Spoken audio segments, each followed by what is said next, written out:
The study number 68 by Emil Brill is one of considerable interest, actually. When you look at it on the paper, on the page, there's a lot going on.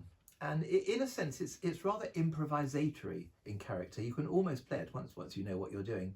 You can almost play it as if you were playing it for the first time. You were just making it up as you were going along.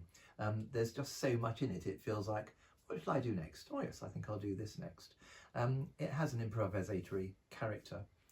And of course, you're looking very specifically for what are the particular ingredients. You do that whenever you play and you start working on any piece.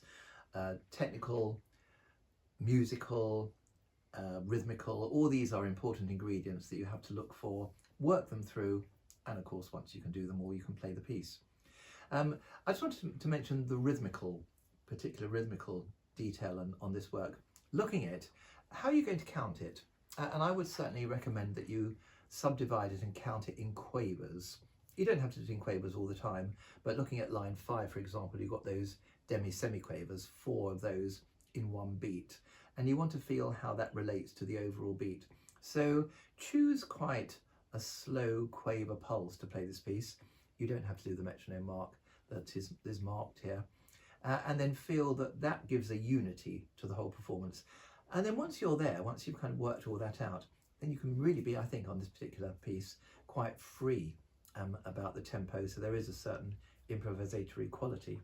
Quite a few interesting technical ingredients there to look at. But I thought you probably want to talk a little bit about the mezzo staccato. Mezzo staccato is just very beautiful. It's just placing those notes, almost stroking those notes. I was thinking of those mezzo staccato, sort of just gently stroking those notes and placing them very, very carefully as if it's something very, very precious.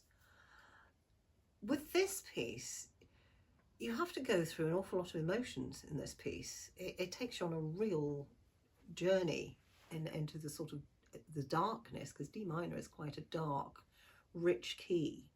And you must remember, even when you're playing a study, when you have a long note, you've got to play through that note to give the sense of movement. The music is moving forward, and that note needs to be made warmer or more beautiful or more rich as you play through it. You have a vast amount of dynamics in this piece. It really does make you think about what you're doing. It's one of the most expressive studies, I think, there is. It's beautiful to play. Very, very satisfying, but you need an awful lot of control, tone control, breath control, articulation control. It says so much, and every time, it's one of those studies, every time you play it, you find something different in it. How am I going to play that? How am I going to express that? What airspeed am I going to need? Where am I going to breathe to make that more expressive? How am I going to play through into those faster notes? It is just a very, very beautiful piece to play.